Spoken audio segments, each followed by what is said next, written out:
Not every day is like today. Today, I rank all 42 projects the MCU has done. I usually look forward to doing this video, but each time I do the ranking, it's just so much more stuff to rank, and this video always turns out to be really, really long. It takes a little bit to make, so it becomes a little bit scarier each time. I try to do this once a year now, and I've been calling it off for 2 months because I usually do it in December. Here we are, February, now that we have Ant-Man and the Wasp Quantumania out. I can rank all 42 projects here. The only thing that might be a little weird that I'm ranking, I am including the I Am Groot shorts, but not like each individual short. It's just all of them together in one spot, because why not? They're on Letterboxd. I put them on the Letterboxd. I have What If on here as well, but as the movie called What If, all out, the whole entire Marvel Cinematic Universe, all 42 properties. Let's get right into it. I usually have fun talking about it. It's just the editing part is what scares me. Coming in at number 42 is Ant-Man and the Wasp Quantumania. I said it in my review, and if you watch that review, this should not surprise you. This movie is the most empty and lifeless I felt watching an MCU film. And there are MCU films where I feel lifeless and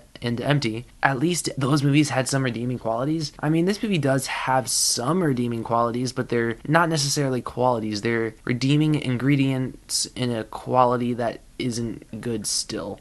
I mean, Paul Rudd, he's nice to see. He's okay in the movie. That's about it.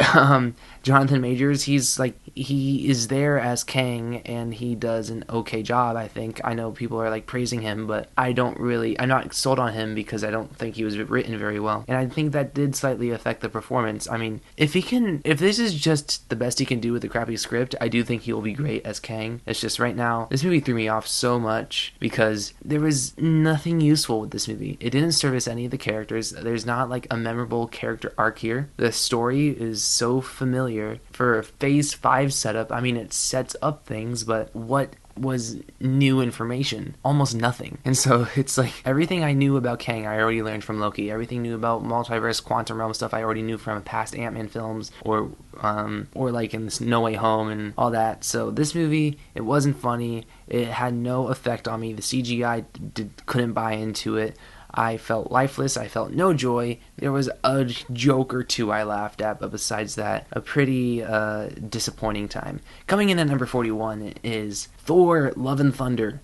It sucks that we have two of some of the most recent MCU films at rock bottom, but here we are. If you recall, I liked this movie the first time I watched it, and this is, to be completely honest, the only reason why I don't have this below Quantumania, because I liked this movie when I watched it the first time. I mean, Chris Hemsworth had fun, and he definitely embodied the ridiculousness very well, Taika Waititi's sense of humor and his personality. He really matched that energy. Another thing where there's no life here, the humor works a little bit better than I think it does in Quantumania, but they're always throwing something at you in this movie. More jokes landed, but the ratio for me was about the same. Another movie, the visuals don't look good. The acting didn't really service anything. I like that they gave Thor a daughter and a purpose at the end, and maybe changed up his character a little bit, but it didn't feel effective. I felt nothing emotional about it. Christian Bale is wasted as Gore. I mean, he's okay in the movie, but it's nothing crazy. Both of these bottom two movies are praised for having they're good villains, and to me, I just kind of see them as okay. I don't know, maybe it's just them being me just disliking these movies. Thor: Love and Thunder, it's clunky, it's messy, it's not fun, it's a visual mess. The characters' beats don't land, nothing really lands about this movie. Either some of the comedy works and Chris Hemsworth is great, and there's maybe an action sequence I like here. The black and white sequence on the planet is cool. That's the redeeming quality about this movie. This movie has some really cool, that whole black and white sequence with Gore, great stuff. Coming in at number 40 is Ant-Man and the Wasp. It's funny to think that this was rock bottom about a year ago, because it seems so much better than these last two movies I just ranked. I mean, it's not a lot better, but it's a significant upgrade when it comes to visuals. This movie actually doesn't look bad. What doesn't work about this movie is, on paper, another mess. There's too much they want to do, particularly with antagonist here. You have 3 different antagonists. Scott doesn't have an arc in this movie, even though he's the title character. Wasp and Hank continue to annoy me. And Michelle Pfeiffer, they did not attach me to her here. There's a lot of MacGuffins here. Oh, we need to go get the lab and bring it to this. Oh, we need to go grab this piece for the lab, and then to get Michelle Pfeiffer out, and then we need to go get this thing, and then this person can steal this thing from us, and then this person can steal that from them, and then we have to go chase this person. It's a plot that's just threaded together of we'll go here now. There are some entertaining sequences. The sequence where Scott goes to Cassie's school, but like in kid size, that's funny. Luis has a fantastic one of his voiceover scenes. That's hysterical. Besides that, another movie where I just remember kind of seeing it in the theater and just wanting it to end. Coming in at number 39, our first show, and that is She-Hulk Attorney at Law. This show didn't cement itself this low until its final episode, and I'm going to probably spend most of this time talking about why this final episode derailed everything, but talk about how it just goes to show that the show isn't very good. The whole last episode of the show is spent undoing the season storyline, and just kind of doing its own thing last second. So every ounce of investment that you could have possibly had in the lackluster story that they were setting up is just thrown out the window, and then you're just given something at the end. She-Hulk breaks out of Disney Plus, which is clever. I'll give them points for a clever idea, but it's a lazy cop-out of, look at that reference. They played the Wakanda theme with Ludwig Göransson's score. Ain't you excited for that? Because that's why the CGI here sucks. Because, yeah, I mean, it's maybe the writers going on, like, having their Joker moment and just being like, well, Marvel, if we can't do our show right, we'll just trash you in the process. It didn't work. The CGI here, as I was saying, She-Hulk, I mean, she looked fine. I mean, overall, from when you go back to my first trailer reaction to this, I'm like, whoa, her CGI does not look good. It was better than I thought it was going to be. Was it good? No. She just doesn't look real, and I just watched her, and about half the time, I'm just like, okay, please smooth that out, because there's a lot of movements here that just look very, very off. Pros about the show: the actress that got to play She-Hulk herself did a great job. I really liked the character, and that's where Marvel movies strive overall. If the movie is just okay, the character at the center is likable most of the time. And this is one of those, particularly in this case, the character is really likable. I really liked Jennifer Walters. I really like the idea of her being She-Hulk. I like her personality. I even liked how she was written. I love that Daredevil showed up, and I think glad that he had his moment, and that was actually a good episode of the show. And not just because it was the Daredevil episode, it was genuinely a great episode of the show. Besides that, everything else I didn't care for, particularly since the last episode just said, no, we don't need a storyline for this season. Coming in at number 38, speaking of Hulk, is The Incredible Hulk. This movie, I remember nothing about it. It's maybe the most forgettable MCU film. Probably because it's not really the MCU. I mean, we all know at this point, like, this is definitely the universal film of this franchise. And yes, we do have some returning characters here, but the MCU just basically ignores it. There's some cool Hulk visuals. There's moments where I was like, that's a cool Hulk moment. And this maybe has some of the better Hulk moments of the whole entire MCU, but it's not like the MCU has done a great job with Hulk anyway. Abomination, he looks cool. There's some cool CGI fights here, particularly the romance with Edward Norton, and I don't remember the love interest's name. It's unbearable, it's cringy, and it didn't work. And she's just like, Bruce, the whole entire movie. It was just too corny for me. Didn't care for it. Coming in at number 37 is a hot take of Captain America: The First Avenger. This movie, what I wrap it up as is that as I'm watching it, the first half I genuinely enjoy, and the second half happens and I just don't care for the rest of the movie. So there's a first half of this film I do like, and then the second half just pulls me right out of the movie and I get bored. And that's because I feel like Captain America has this whole entire arc of accepting that he's Captain America. Like, yes, I can do it. And so that happens at the halfway point, and he breaks out all these soldiers and returns them home. After he accepted that, I really didn't care about the movie anymore, because he accepted that he's Captain America. That's who he is. And like, kind of like, that's where the first Iron Man movie ended. Yes, he did Iron Man superhero stuff before, but the final line of the film is, I am Iron Man. That moment for this character happens at the halfway point. Feel emotionally fulfilled. Yay, the movie's over. And then we have the story and the villain. Red Skull here, didn't like it. One of those instances where it's just too comic booky, where he's just very like, okay, please stop talking. That you're getting a little annoying and on my nerves. And maybe that's what they were going for, but it just didn't click with me very well. That's all I'll say about that movie, because I've argued enough about that one. Coming in at number 36 is Thor: The Dark World.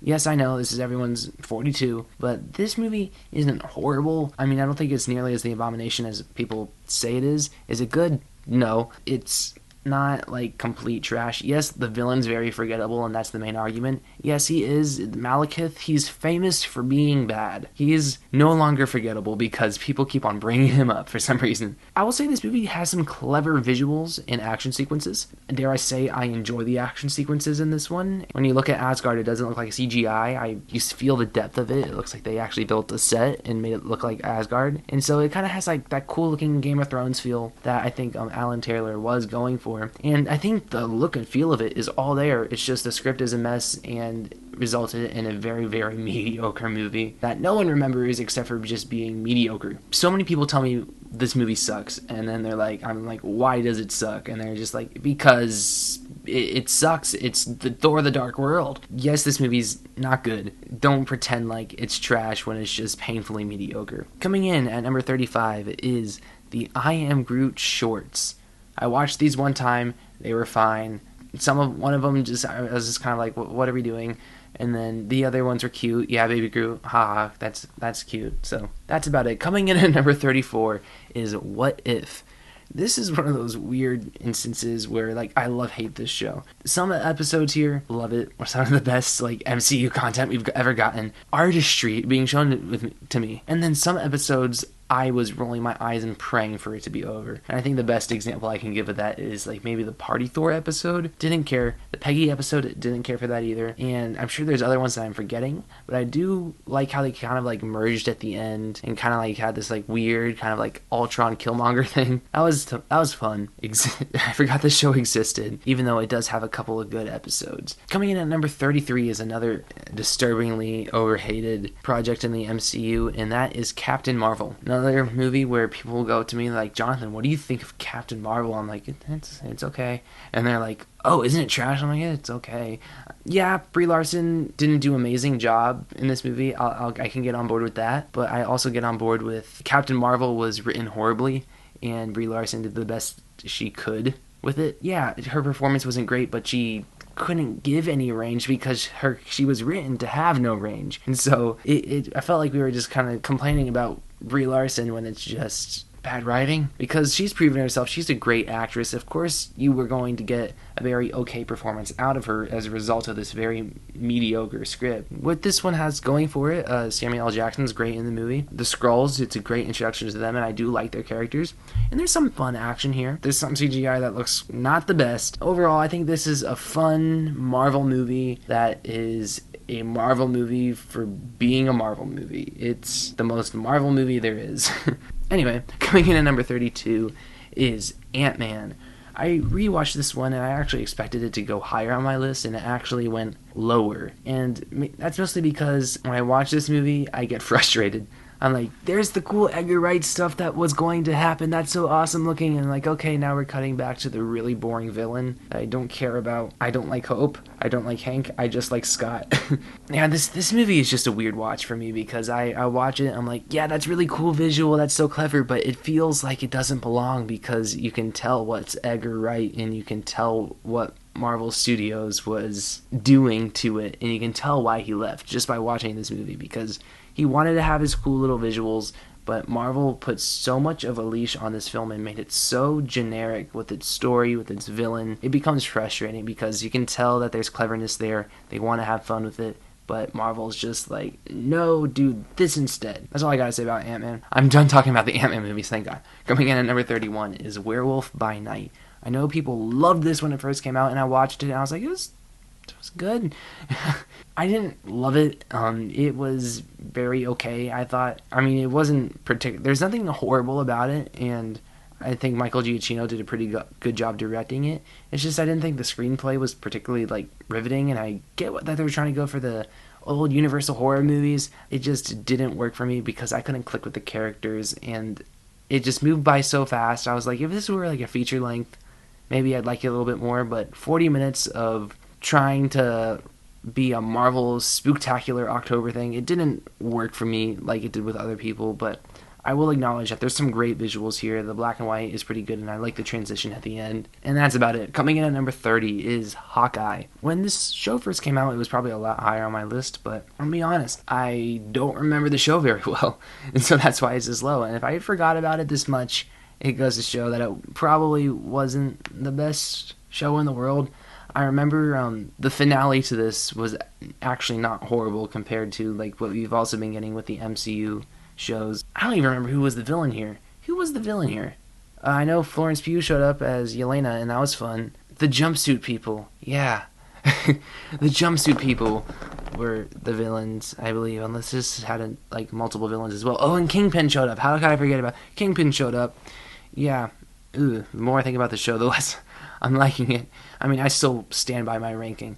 But Haley Steinfeld, great as Kate Bishop. Jeremy Renner does a great job as Hawkeye. I love the Christmas feel to it. You know, it has one really good looking long take action sequence, and it's maybe like the best action sequence in a Disney Plus show. I enjoyed watching this one. I do remember like enjoying it going from week to week. I wasn't like riveted by it like I did with some other shows, but it was a very fun watch. Nothing mind-blowing and kind of forgettable, sadly, and the villains didn't click with me. But hey, that just sounds like Marvel to you. Coming in at number 29, don't hate me, Shang-Chi and the Legend of the Ten Rings. The first time I watched this movie, I genuinely did not get it. And then the second time I watched this movie, I continued to genuinely not get it. And here I am kind of not getting it. I like this movie. It's good. I don't think the praise for this one is warranted. I think the script's great. I think the character and the groundwork that they laid for like the Mandarin and like for the what's to come, Shang-Chi as a character, all great stuff. But we have an issue with the CGI in this one.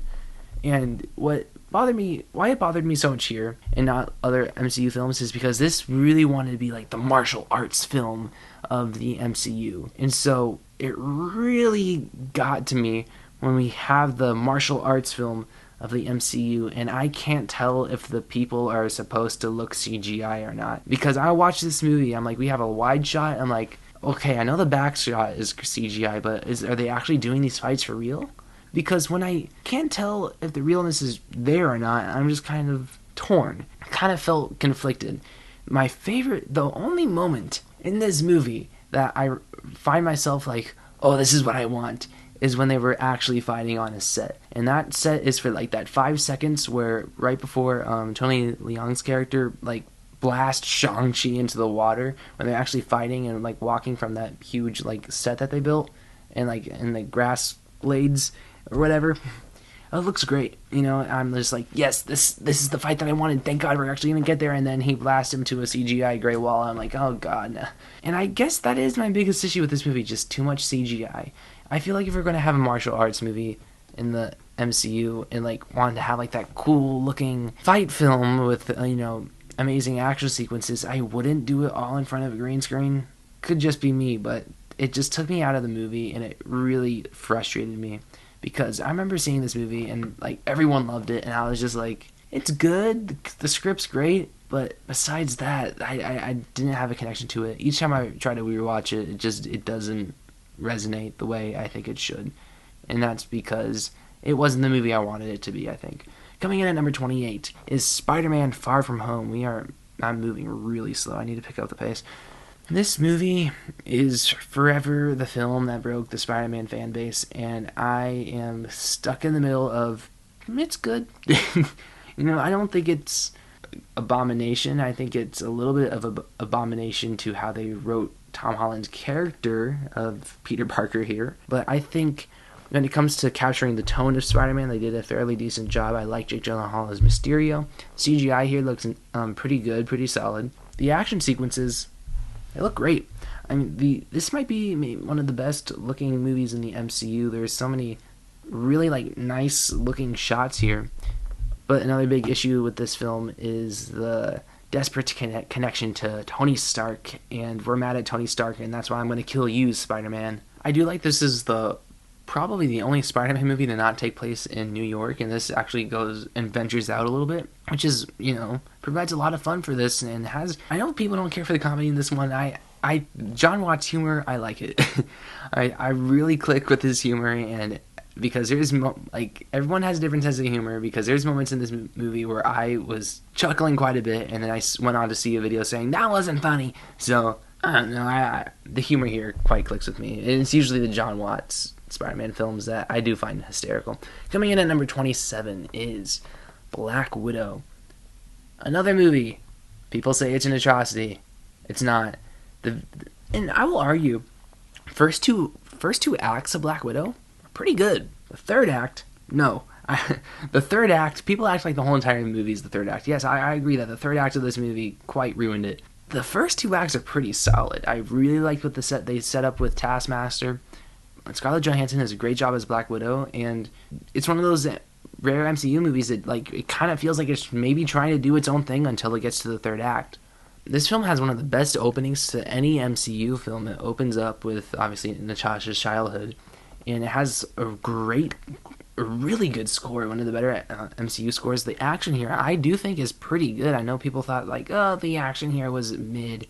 The action in the first two acts, what I saw, were excellent. And then the third act happened, and she's jumping out of skies and fighting Taskmaster and falling, then jumping onto parachutes and then falling onto the ground. It's all over the place with this third act. But before that, I thought everything was great. Coming in at number 26 is Eternals. I like this movie.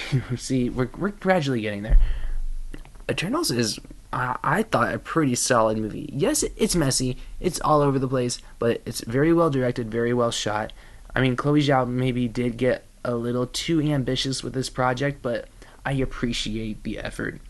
The characters, I know people were like, oh, they're lacking, but I do like most of the characters except for a couple here, but particularly Sprite. Well, it's probably only Sprite. This is a very pleasing movie to watch. I like the message that they were going for. I liked the big stakes that this film had to offer. Yes, villains lacking. I mean, there's a twist that happened. I mean, we all know the twist at this. If you're watching this video and you haven't seen Eternals by now, it's your fault.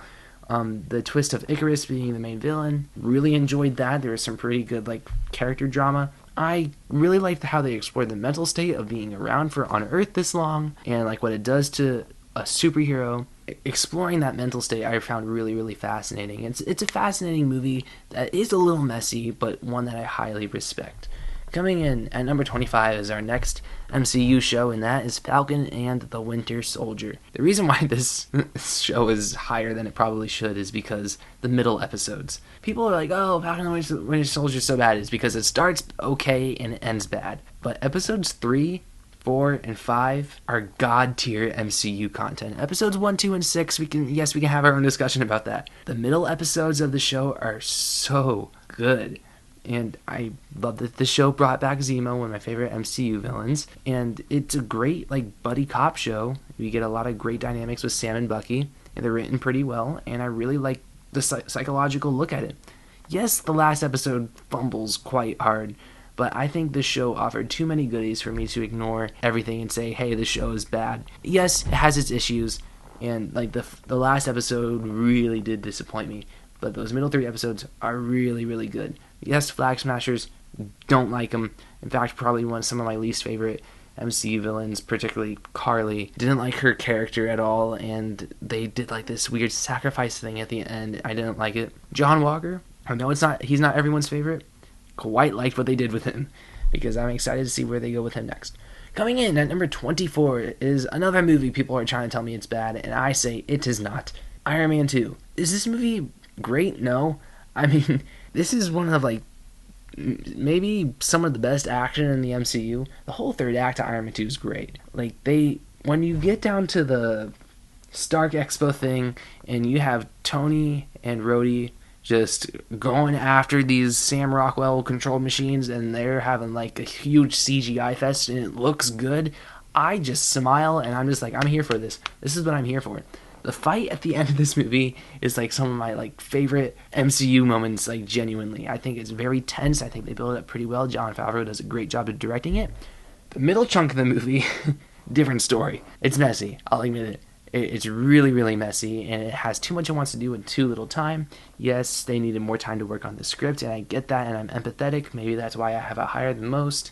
This movie gets a lot right, and I feel like people ignore that. Yes, one of the villains needed to go, because I don't think either villain really had their time to shine. Whiplash, he visually looked cool, and he scared me as a little kid watching it, thinking he was going to cut Iron Man in half. That scared the crap out of me. And then Sam Rockwell, he's funny, but he never has enough time to really feel like a true threat. This is the introduction to Black Widow. I think they did this pretty serviceable job towards her. Her first action sequence is quite good, and it's well, I think at this point it's iconic. I think this movie does a lot right. It has a little too much to do. It gets Tony Stark right as a character, and it's one of those unfortunate movies, but at least this is, a movie that, what puts this above some of the other projects. This is back when they were still like really trying to put out something great. They really tried with this movie. They had too much time, and the studio pressed them too much, but I think the product that we still ended up getting was halfway decent. Coming in at number 23 is Thor 2011. Another one of those movies, clunky middle act, but starts and ends strong, just like Iron Man 2. All of like the cool Kenneth Branagh Norse mythology stuff here, I really, really do enjoy. I think the message of this film is really, really good. And while I do say like the middle act to this one isn't as clunky as the previous films I mentioned, it does take a significant like rest, and it slows way, way down, because you go from Marvel CGI fest to something that almost feels like a really cheap, small budget superhero film, and then it goes back to big MCU stuff. So maybe it did have a small budget and they just saved it for the beginning and end because they were just so ambitious with it. I really thought the visuals here were good. I know people are quite not in love with the Kenneth Branagh Dutch angle, and yes, there's some moments where you're just like, okay, was that necessary? I don't mind it because, it's stylistic choice that I respect back when they were allowed to make stylistic choices. But coming in at number 22, speaking of stylistic choices, Doctor Strange in the Multiverse of Madness. One of the very few MCU films where I can tell who directed it. I enjoyed this movie a lot when I first watched it, and upon rewatch it does slightly go down inch by inch. I really, really do enjoy this movie. This is maybe the most popcorn movie of all of the MCU. I just love seeing Wanda kill people and Doctor Strange run from her. It's a lot of fun. Yes, it is the usual Marvel middle act mess that we get, but at least this one was fun. I had a lot of fun watching this movie. Yes, clunky in the middle, but it's a lot of fun. Some really, really good action sequences. America Chavez, didn't like her, lazily written, poorly acted. Coming in at number 21 is Avengers Age of Ultron. Another movie that's kind of messy. This is back when you can still kind of feel them trying a little bit, because there's some great action here. This might be the best action in any Avengers movie. Ultron was I thought Ultron was decent. I don't love some of the humor and choices that they made with him, because I remember even being a kid, I was like, oh god, this Ultron guy looks scary, guys. And then he really wasn't when I saw him in the theater, because I was like, why am I laughing at jokes Ultron is making? Even though this movie has a lot to set up, I think it does one of the better jobs at setting some things up. I mean, I do know there's some stuff that they go a little way too out of its way to set up, but when you think about the broad scheme of things, the amount of things that they had to set up so much stuff here. I think overall, minus like the Thor Ragnarok stuff, they did a halfway decent job with it. Yes, Thor goes on his little side quest, and that's just a little jarring that he just went away to set up his third film. I do think Age of Ultron was a decent setup movie that had its own story going for it that's tense enough, but yet services the universe as well. What frustrates me is when a movie feels like it's nothing but setup and doesn't care enough about its own story to even have any conclusion to that. Like, that is how I felt about Quantumania. I felt no stakes and nothing throughout the movie, and so when the movie ended, I was like, I don't care, because everything was just setting up the next Avengers movie. Age of Ultron had its own stakes with Ultron, like, oh my god, he's gonna try to literally end the world and drop a comet the size of Sokovia on it. And of course, we saved the day, but at least that movie had stakes, and I felt them. Coming in at number 20 is Thor Ragnarok. One of those movies that slipped quite a bit. Maybe it's because of the release of Thor Love and Thunder and my distaste towards that movie. Maybe dislike this film a little bit more. But it's still one of the most fun movies in the MCU. Visually, it's not the best. I mean, there's some concepts here that, like, there's some great, like, money shots. Like, the shot of Thor, like, having all the thunder around him going down after Hela like stabbed him in the back, and he's just, and the dun dun dun dun dun dun dun dun, that song's playing, and it looks cool, it's satisfying, you're like, yeah, that's awesome, and that looks great. And the action followed by like a really cool action sequence. Taika Waititi did a pretty decent job on the writing team for this one and with directing. I just wish this movie held up a little bit better, particularly since Love and Thunder doesn't help it. The visuals here haven't aged very well. I remember thinking it looked fine when I first saw it, but considering the slippery slope that is Marvel CGI, it hasn't aged the best. Coming in at number 19 is WandaVision. WandaVision was a fun show to watch. Yes, another series finale that quite goofed a little bit, but you have to remember that this show was also 9 episodes. That was 1/9 of the show. So, because everything else before that was pretty good. WandaVision peaked like at episodes 5 and 6, and then slowly went downhill from there. But it was still a pretty good show. I think it was a great like study into Wanda without getting too psychologically crazy for the MCU, with having such subtle hints that are disturbing enough, and it has such like jarring tonal shifts. We've never seen something like this in the MCU before. It takes some bold swings. Yes, it has its MCU, like the episode 4 is just like MCU having fun stuff, and it's probably my least favorite episode of this, but every episode has like its own little thing. It stuck to it. It had its own story, but yet was building towards something that didn't have the best payoff, but I still enjoyed the ride that was WandaVision. Coming in at number 18 is Miss Marvel. At the end of the day, this show started off excellent. Like, when this show started, it was legitimately in my top 5 MCU, because I thought it was like a perfect mish between like having MCU references and having comedy and bringing in the heart and cool filmmaking, because episodes like 1, 2, and 3 of the show, or 1 and 2 in particular, are excellent. It is like the biggest breath of fresh air because it brought the heart. Miss Marvel is probably like it's probably like my favorite newly introduced character that was introduced in Phase 4, because she's so likable and it brings out the fan. You see the fangirl of the MCU in the MCU. It's nice to see her have time to shine. It's just the story that she was given isn't the best, and it quite fumbled. And the reason why this is so high compared to the other shows, it's because it just got off on such a strong foot, and I'll never forget how good those episodes were. Like, episode 1 of this show might be the best episode that Disney Plus Marvel has produced, because it got off such a strong start, and yes, it didn't get horrible. I mean, yes, it veered off course and got very, very okay, but it never got like, this is trash MCU content. Coming in at number 17 is, speaking of Disney Plus, Guardians of the Galaxy Holiday Special. This will become my new Christmas tradition of Christmasness, because this is such a fun time. It's hysterical.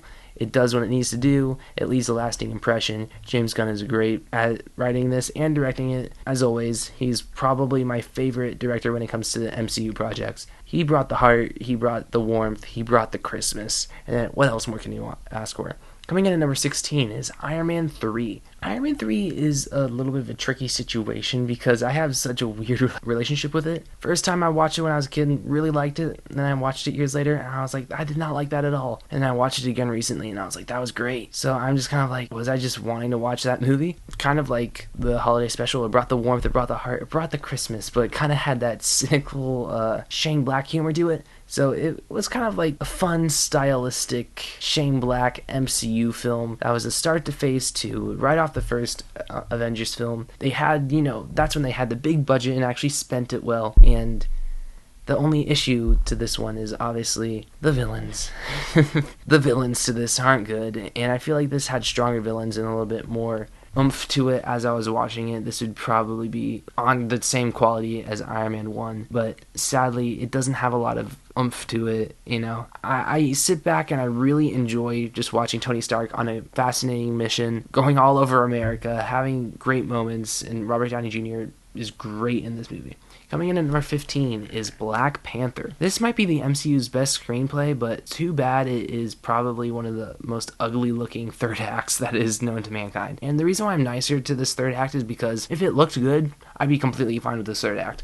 But it didn't look good. It looked bad. Chadwick Boseman, amazing in the movie. Michael B. Jordan, amazing in the movie. He had a star-studded cast that is all on their A game. Even Andy Serkis is great. Ryan Coogler, really, really, I think, even though I feel like his voice was muddled here, he really tried. And particularly my favorite sequence of this movie is without a doubt the Busan sequence. I think it has a great action sequence. Yes, it's a little dark. It looks good, and it's a lot of fun. Coming in at number 14 is Doctor Strange. Doctor Strange, like, it's almost like Iron Man 3. The first time I watched it, loved it. The second time I was like, this wasn't good. And then the third time, whatever, the most recent time, I was like, I really liked that. I really like the Doctor Strange character, and I like his arc. I like what they went through, but the villain sucked. I feel like every single Marvel movie has like a big but to it, where I'm just kind of like, this is great, but that is a big issue. Doctor Strange, great looking movie. Scott Derrickson really did a good job directing it.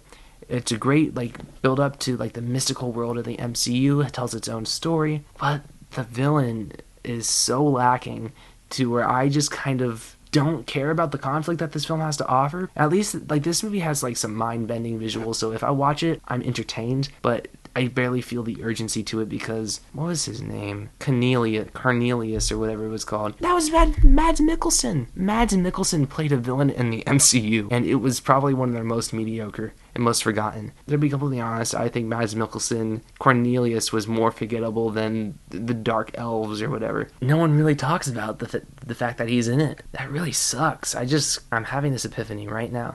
Benedict Cumberbatch is great in the film, and I think it's probably still his best performance when it comes to the character. Coming in at number 13 is Avengers Endgame. A couple years ago, if I told myself that this was number 13 and not number 1, I would have probably smacked myself 5 times. Because I probably wouldn't have believed that, because when the first time I watched this movie, I was like, this is everything I wanted. Then the second time, when I forgot about the fan service, and I was like, okay, let's just watch this as a movie. You know, I found some problems, but it's still a very, very satisfying conclusion to like characters like Iron Man, not Black Widow, Captain America, like, and those are my childhood characters right there. And so watching them have a proper ending, seeing them do it in a pretty good movie. The last act of the movie is kind of what draws me back a little bit. It doesn't look the best. It looks very gray and muddled. I mean, I get that the Russo brothers were probably tired when they were making that last battle, because considering how good Avengers Infinity War looked and versus how this movie looks, the first hour of this movie is pure perfection. If the whole entire movie was the first hour, this would be 10 out of 10 MCU film, because it's like mournful. It explores the mental state of our characters. It starts to build up a story. I was like, oh my god, this movie is about to be great. And then we go on the time heist, and that's a lot of fun. And then the third act happens, and you're like, okay, we're losing a little bit of steam. They had great moments, emotionally satisfying moments, such big moments like that we've been waiting years to watch, and they did a pretty serviceable job at doing that. It's very emotional, obviously, with the last like half hour or so, having Tony Stark's finale, having his send-off, and it was all very beautifully done, and you can tell that they wanted to serve the fans, and I think they did overall a pretty decent job at doing that. Coming in at number 12 is Black Panther: Wakanda Forever, a recent MCU film right here, and it's funny how the last couple MCU films they fluctuate so much from horrible to, a great movie like Black Panther: Wakanda Forever. Yes, like some other movies on this list, it's a mess in the second act, but this movie has a major but. It's a very, I know, I hate to say this about this movie, I think it's a very entertaining second act that sets up a lot for its story, does a decent job at setting stuff up for the MCU. Of course, we have the inclusion of Riri Williams, and the includer in the story as a scientist. They did just a decent job with that. But the stuff I don't care for is Martin Freeman here. His story with the government and Valentina could have all been cut. It felt so out of place, and it didn't need to be in the movie, and it takes me out every time. But that's the biggest downfall I have with this, because thematically, this is one of the best the MCU has to offer. Acting-wise, one of the best the MCU has to offer. Action sequences, great. There's some really great action sequences here, particularly the flooding of Wakanda. This fight sequence on the bridge with Okoye. It looks pretty good. Namor, he's not my favorite MCU villain, but he's very, very solid. I really like the idea of him and his backstory, and the way they explore that throughout. And surprisingly, unlike most MCU films, I've been liking this more on a rewatch compared to liking them less, which is the norm at this point. Coming in at number 11 is Moon Knight. Yes, I really like this show. I really, really like this show. Yes, the last episode wasn't as good, but I do think it was a fairly solid 6-episode show. It told a story that I wanted to tell. It didn't worry about setting up big MCU stuff. It got into like Egyptian mythology, and we got an amazing performance by Oscar Isaac. Ethan Hawke was a great villain here. There's some really likable characters. It looked great. The action sequences were really good. It wasn't a bad episode that I can think of. I know episode 6 was really, really rushed, but it wasn't a horrible episode. And I quite like this show. I don't really get the problems that people have with this. I know film Twitter just trash on the show way too much. As you can tell, it's my second favorite of the shows. Coming in at number 10, Guardians of the Galaxy Volume 2. This is another one of the movies. Messy second act, great beginning, great ending, and particularly great ending with this case. The third act of this movie is just excellent. But the second act, it does meander a little bit, but it does a lot of setting up, and not for MCU. It sets up for its own story, for the Guardians as characters, where they're taking them, and particularly what they do with like Rocket and Yondu in this movie. James Gunn is just such a good writer, particularly with its characters, and it really, really shows here. Yes, story-wise, not the most focused, but I think once it finds its footing in the third act, it's such a fun time. And yes, the second act, it's a little all over the place and doesn't have a consistent narrative, but these characters are just so much fun to watch. James Gunn knows how to write comedy like the best out of any MCU writer. The visuals are fun, they're loud. The Guardians movies, they look good. They feel Marvel, but like the perfect Marvel feel. Good enough CGI, great shots. It's just such a fun time to watch these Guardians of the Galaxy movies. Coming in at number 9 is the first Iron Man. Iron Man 1.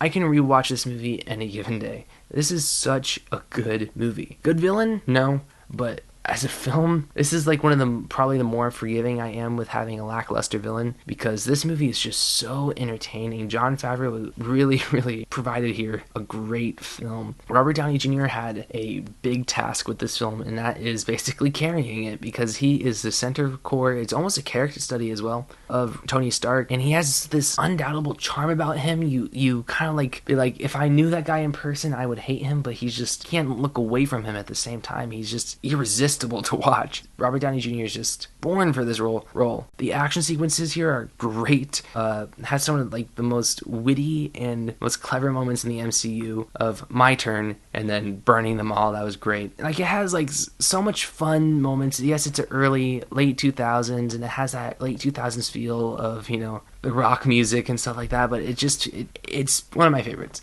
Coming in at number 8 is Spider-Man: Homecoming.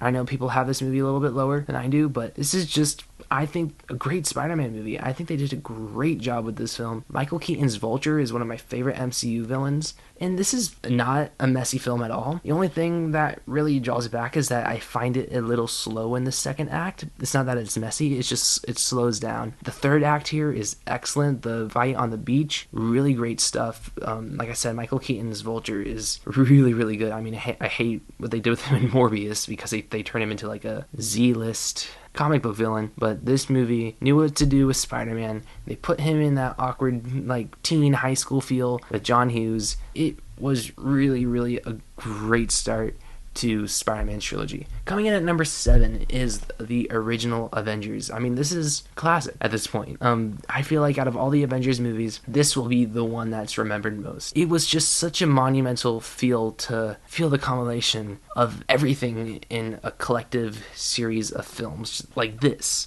Yes, we've never seen anything like this up until this point, and that's why it's so monumental. You have a great villain here with Loki. It's perfectly paced. It's paced so well from beginning to end. It's not messy.